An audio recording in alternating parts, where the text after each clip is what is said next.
Hey everyone, on today's episode I'm just going to go over a recent experience I had with a seller that has somewhat questionable practices. I am going to solicit your help in choosing a consist for my Mehano collectible royal blue, and I am going to briefly talk about the Broadway Limited S1 turbine. They are on a ship on their way to the US now. And maybe, if you haven't decided whether you want to get this thing, seeing mine will help you make up your mind either way. All right, be back in one moment.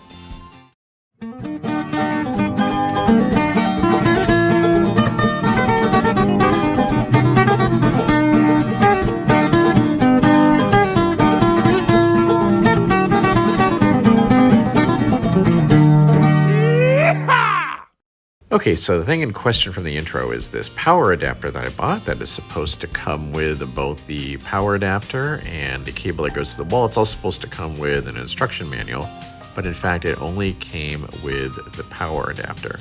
Okay, those things happen, so yeah. So I made a pretty basic proposal. Hey, just ship me a cable or give me the cash it'll take to buy one and we'll close this out. But apparently this just wasn't good enough. Yeah, so the proprietor wanted me to call Marklin for a cord. Really? So I went ahead and filed a return, and I got a reply that basically said the return request is approved, which it would have been since it's a defective item or missing item. And the seller apparently sent me a return label.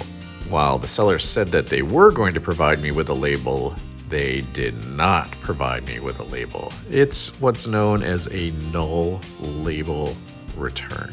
In other words, you're supposed to have a label from the seller, but you don't.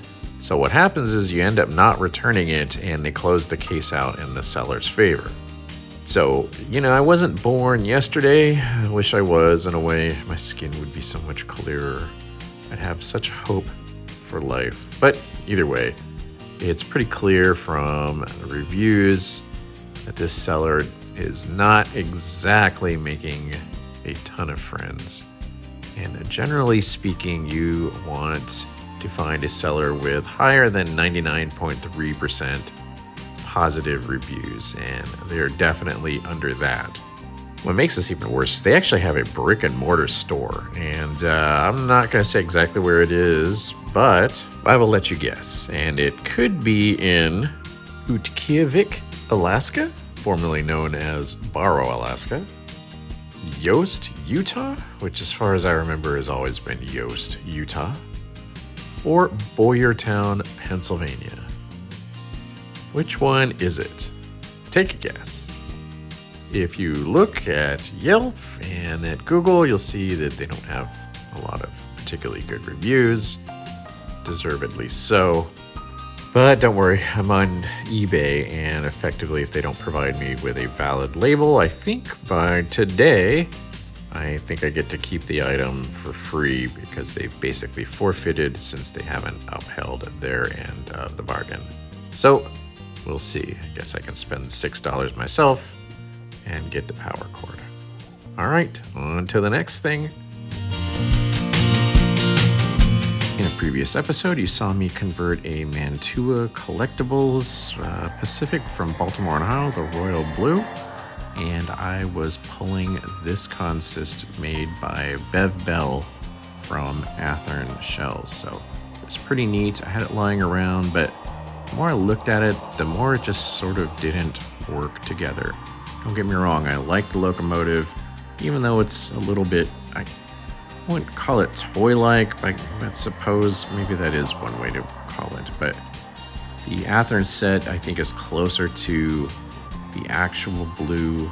I guess it's actually Regal Blue or Royal Blue, and the locomotive it's not. It's really actually more of a royal blue, and it's not quite precise. Because of that, they didn't quite go together.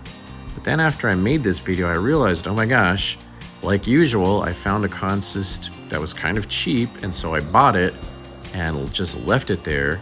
And yeah, I realized, wait, maybe that will look better. But I want to get your opinion because, I don't know, I'm sort of torn, to be honest with you, and I might just put it up for popular vote, and that might be better. And this is the consist that was lying around. I can't remember where I got it, but I remember I got it pretty darn cheap.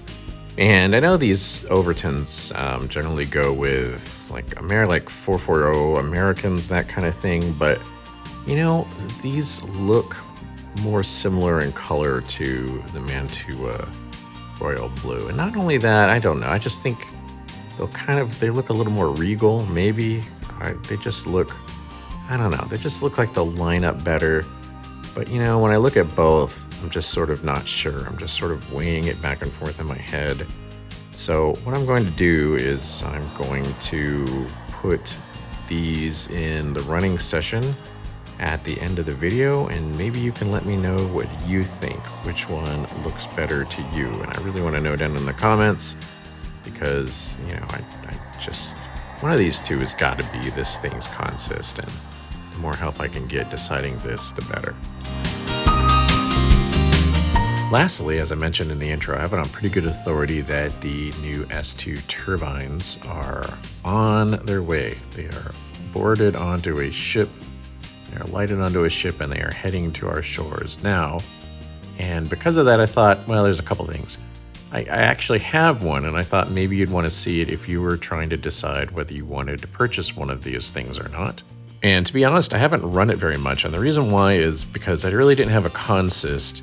I've been slowly collecting these Walthers Pennsylvania heavyweights, and the reason why is because I want to make sure I get these relatively cheaply, because I just didn't want to dump sort of good, I mean, I did want to put money into these, but I didn't want to spend sort of the dollars that a lot of people are asking for these heavyweights. So I would just wait for, you know, go to shows, find ones that were pretty inexpensive, and I would just get them. And of course, I'm not worried about having a real consist. I'm just getting whatever looks good. But I think the only thing I'm really missing is a dining car. I think that's the only thing. So I'll pick one of those up soon. But then I realized, you know what? Since these things are on the way and I do have one on order, I'm like, boy, you know, it'd be cool to run mine. And it is a fun locomotive, but I've probably run mine less than an hour total because, again, I didn't have a consist for it. But yeah, again, I'm missing a dining car, and that's it. So I pulled all these out today. What that video you saw, this is today. This is hours before I'm narrating this. And boy, it really is enjoyable. Just a great, great locomotive. So I'm going to do something in this video I've never done before, and that's have 2 running sessions. And that's a little bit crazy because my numbers of viewers drop off amazingly as soon as I get to the running session. But, you know, I'm making these because I enjoy them and I enjoy watching running sessions.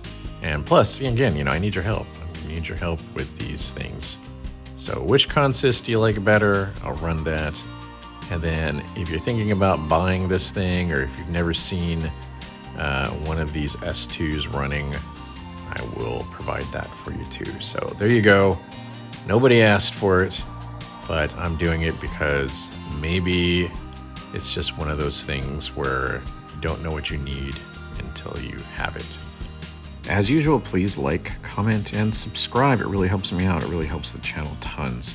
If you want to help me monetarily, please buy one of the products from the links down in the description. I'd appreciate it a lot. And it really, really helps if you subscribe. So this video is only going to be in the top spot for about a day and a half because I've got another one coming out. And I hope you find something to like about that too. All right, appreciate it. Take care, stay safe, and happy model railroading, everyone. Stay tuned for the running sessions. I'll talk to you later. Bye-bye.